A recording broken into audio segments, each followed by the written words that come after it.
So parang yung kagaya ng question ko kanina, 'di ba? Parang hindi ba kayo ilang kung mas level up yung mga susunod yung mga projects that you're together, parang ganyan. Oo. Mas may ilang kami. Kung mas magla-level up pa yung gagawin natin. Sorry, ano ko? Kasi 'di ba you have kissing scene, 'di ba? And doing mature roles for your next project. Are you ready for more mature roles in the soon? Parang ako, inuunti-unti ko siya. Siyempre, yung ko bigla. So, ito, smack lang. Okay, sige po, G po ako. Pero, pag more than that na, wait lang po. Wait lang, saglit lang. Ganun mo siguro ako. Si Jeremiah. Pwede na eh. Siya ready na siya. Sa right age naman na. Hindi ko lang alam kung right time. So, it's up to the management, sa mga handlers namin. Sana merong mutual agreement. Pero nung nalaman nyo magkakaroon kayo ng kissing scene ng script, hindi ba kayo nagdalawang isip to accept the project? I think magiging magandang part rin siya kasi ng story na may establish na mag-jowa kami. Tapos malalaman na meron pang conflict sa best friend, ganyan. And yung tension nga na sabi niya kanina, mas buhay. If given a chance ba, parang mas gusto nyo ba na, kasi parang okay naman na kayo on screen eh, di ba? Yung love team ninyo as Jeremiah and ikaw mismo, kumbaga okay lang sa inyo?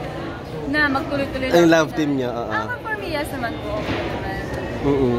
Jeremiah, nagpaka-shades ka.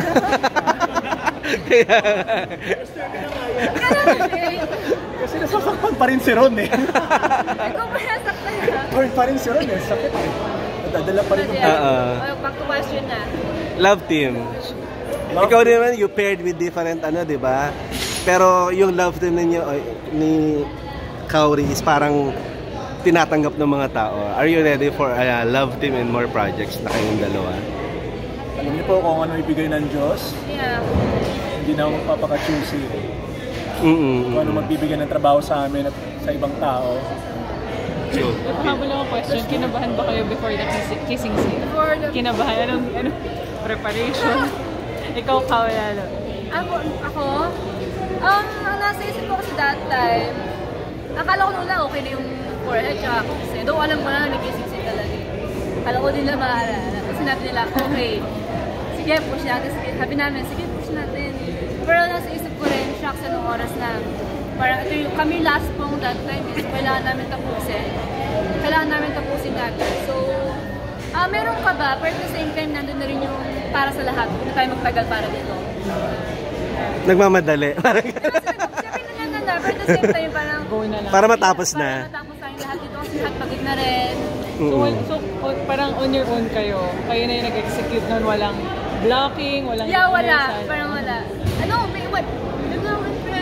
Parang sinabi... Ikaw naman magsabi mga anong preparation? Parang ang preparation kasi that time, nung mismong day na yun, sige may kissing sige, okay po.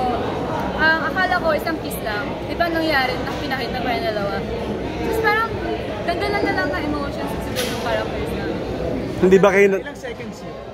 Hindi ko alam eh. Maya, nag-steady ka na dyan.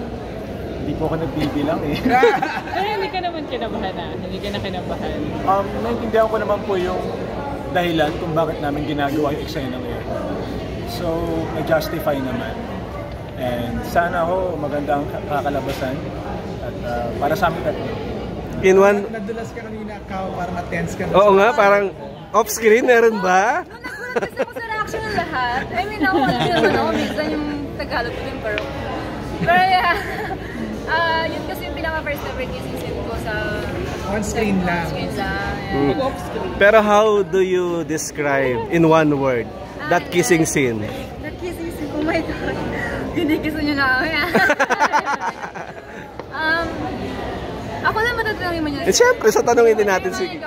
Ikaw muna daw. How do you describe? Ibahin natin. The lips na lang. How do you describe the lips or the kiss in one word? Oh my God. In one word? The lips. Stunning. Stunning. Ikaw, Kauri, how do you describe it? Soft. Soft. soft. Malaman ba? Malabas yan eh.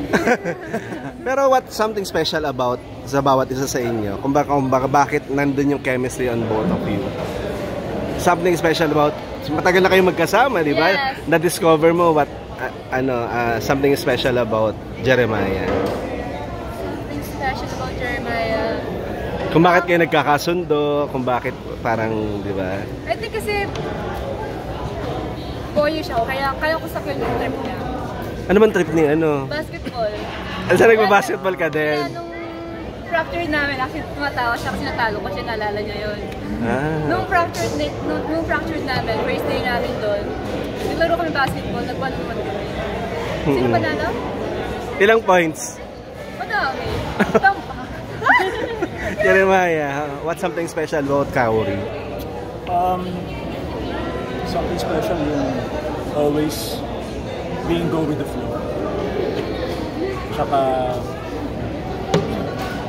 aalamin niya rin kung anong gusto mo sa buhay. Sasakyan ka niya sa trip mo, ganyan. Pero sana hindi siya forever ganun. Pero din siyang ito gusto ko. Uy. Para hindi siya nakarely Okay. sa kasiyahan ng iba. Okay. Ikaw, may habol lang ako kasi ikaw parang nalilinya ka na sa mas mature because Yes. etong fractured and then a very good girl. So, yan ang gusto mo ng path ngayon. Goodbye pa 3 times na din ba? Actually, from siguro, bibigyan naman ako ng chance bumalik sa rom-com, why not? I mean, iba pa rin naman yung kilig-kilig na feels mo, lalo na wala ka naman nararamdaman ganun off-cam. I mean, yeah, babalik naman ako if ever. Pero yung tinataka ko ngayon path, masaya ako dito. Do you find her sexy? Jeremiah, do you find her sexy? Ano naman? Come on! In 1 to 10? 1 to 10? 10 yung pinakamataas. Ayoko magbigay ng ganyan. Bakit naman? Okay na yun. Huwag na tayo magbigay ng numbers. Kapag sinabi yes. Nagpas-nagpas. Pero Maya, ikaw, gusto niyo na ba tong Kao Maya team up? Kasi di ba pareho kayo na na-pair naman sa ibang actors, pero laging in the middle, kayo ulit yung magiging partner. So, mas okay ba sa inyo na parang pag kailangan yung bumalik sa comfort zone, kayong dalawa yun? Kung kailangan bumalik sa Oo. Na kayo yung parang resident na magka-partner, pero pwede rin i-team up sa iba. yeah, I think I'm open naman sa ganun.